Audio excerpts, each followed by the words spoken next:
उद्या Indian medical association Maharashtra राज्य शाखेने संपूर्ण महाराष्ट्रभर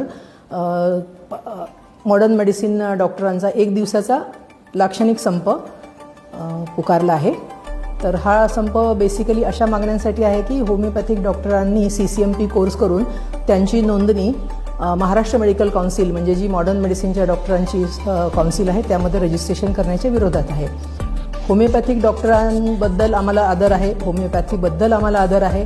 होमिओपॅथिक डॉक्टरांनी ॲलोपॅथी प्रॅक्टिस करावी यावर सुद्धा आमचा काहीही आक्षेप नाही, पण या डॉक्टरांची महाराष्ट्र मेडिकल काउन्सिलमध्ये ॲलोपॅथी डॉक्टरांसोबत नोंदणी करण्यासाठी आमचा आक्षेप आहे। ही मागणी आम्ही वारंवार महाराष्ट्र शासनाकडे केलेली आहे। त्या संदर्भात त्यांनी निवेदन आमच्याकडनं घेतलं आणि त्यावर आपण कार्यवाही करू म्हणून स्थगिती पण दिली होती, पण पुन्हा त्यांनी आता आदेश काढला आहे की यांची नोंदणी लवकरात लवकर सुरू करावी।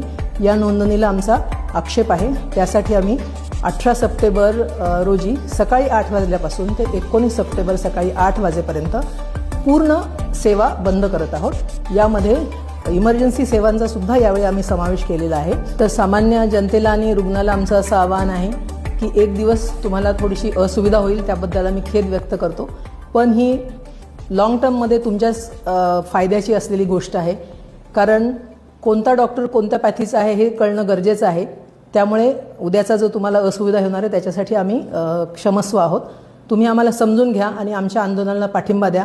जर सरकारने आमची ही मागणी मान्य केली तर आम्ही पुढे आंदोलन करणार नाही, जर सरकारने आमची मागणी मान्य नाही केली तर मग आम्ही यानंतर या आंदोलनाला तीव्र स्वरूप देण्याचं आम्ही ठरवणार आहोत।